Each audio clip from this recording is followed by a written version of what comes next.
Olá, eu sou Walter Maciel, CEO da ZQuest. Estou aqui para fazer o episódio de setembro de 2019 do podcast de renda variável. E para isso, conto aqui com o meu sócio, Rodrigo Melo, que é o chefe da mesa de trading e também o cogestor dos fundos long short. Tudo bem, Rodrigo? Tudo bom, Walter? Tudo bem, e você? Tudo ótimo. Agora, em setembro, a gente viu a Bolsa aí tendo uma performance super positiva. Como você explica isso com esse cenário de crescimento baixo, risco externo, tensões entre Estados Unidos e China? Por que a Bolsa subiu? É verdade, Walter. Em setembro, a Bolsa subiu em torno de 3,57, o índice Bovespa. Gosto de separar esse mês em duas etapas. Eu acho que a primeira quinzena foi muito marcado por um movimento de cíclicos globais, principalmente a parte de bancos e commodities, que tiveram destaque positivo no mês. Já a segunda quinzena, eu acho que foi muito mais um fator de cíclicos domésticos outperformando aqui internamente. Por que isso? Isso eu acho que aconteceu muito em função da queda de juros que aconteceu no mês de setembro e muito da comunicação com que o Banco Central acabou passando para frente, dando um cenário onde a gente consegue observar a inflação controlada para os próximos meses. Você está dizendo que mais importante do que a queda em si é essa expectativa de quedas adicionais que deu um impulso ao mercado. Exatamente, porque com essa expectativa e a gente tendo essa inflação controlada por um longo período de tempo, eu acho que vai dar espaço para a gente poder ver o crescimento aqui no Brasil começar a acontecer. E quando a gente começar a ver os dados de atividade melhorarem na margem, os papéis mais ligados a essa parte da economia vão começar a ter uma melhor performance. Quer dizer, quando você fala de ciclos domésticos, você está dizendo que são aquelas empresas, como você disse agora, que vão ter um impacto mais forte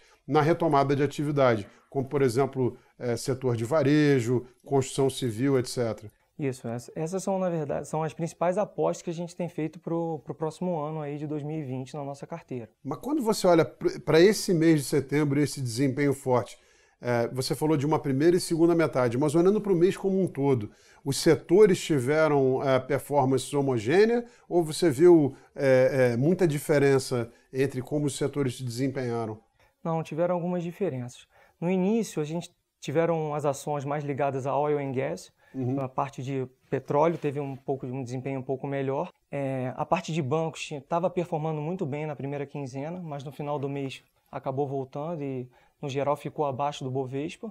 E de destaque positivo, eu vejo a parte de cíclicos domésticos, que a partir da queda de juros e muito do comunicado, as ações de cíclicos domésticos, principalmente a parte de construtoras, shoppings, varejo, voltaram a ter uma performance relativamente melhor. Os nossos fundos de ações e long bias tiveram performance positiva, mas perderam um pouquinho para os seus benchmarks.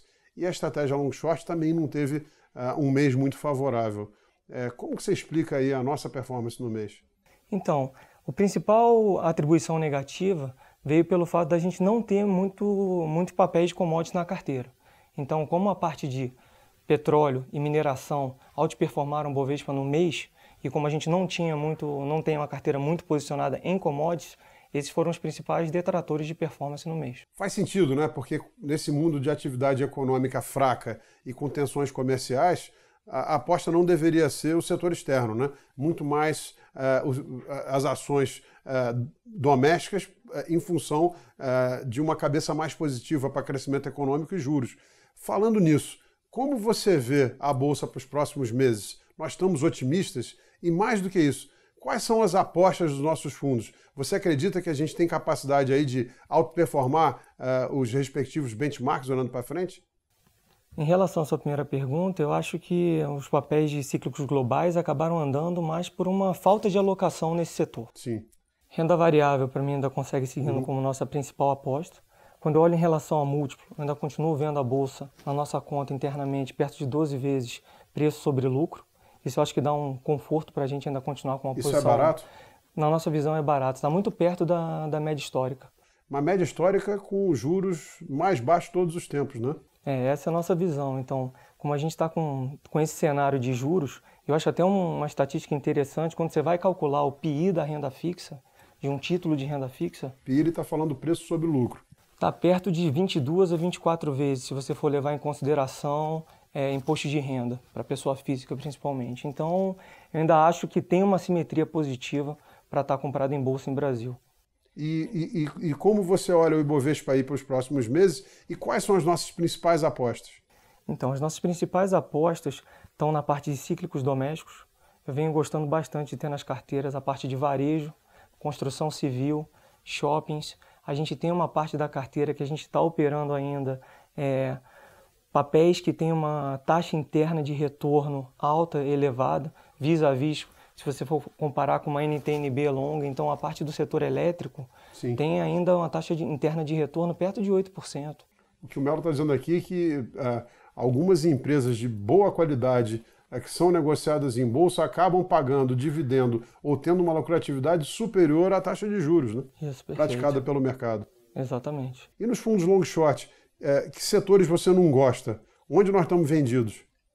A gente está um pouco mais vendido na parte de consumo básico, papéis com um beta relativamente um pouco mais baixo, que não vão ter... Isso porque essas empresas acabam, por ser consumo básico, reagindo pouco, se a economia cresce mais ou menos, né? Exatamente. Como a gente está olhando um cenário para frente, acreditando que vai ter uma retomada da economia gradual, talvez de uma forma um pouco mais gradual do que a gente imaginava antes, mas vai ter, de fato, essa retomada da economia, eu prefiro estar com papéis mais cíclicos, que vão ter um desempenho melhor quando tiver uma pequena melhora da economia.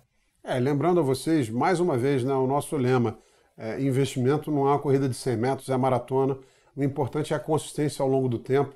E esse fato dos fundos não estarem outperformando tanto os benchmarks dentro do ano é algo que a gente está acostumado a ver. O importante é, ao longo do tempo, você ter um desempenho muito consistente. Lembrando que, desde o início, o Azequest Ações, com quase 15 anos de histórico, tem um retorno, olhando aí para o final de setembro fechado, de 1.300%, já líquido de todas as taxas de administração e performance, contra 300% da Bolsa.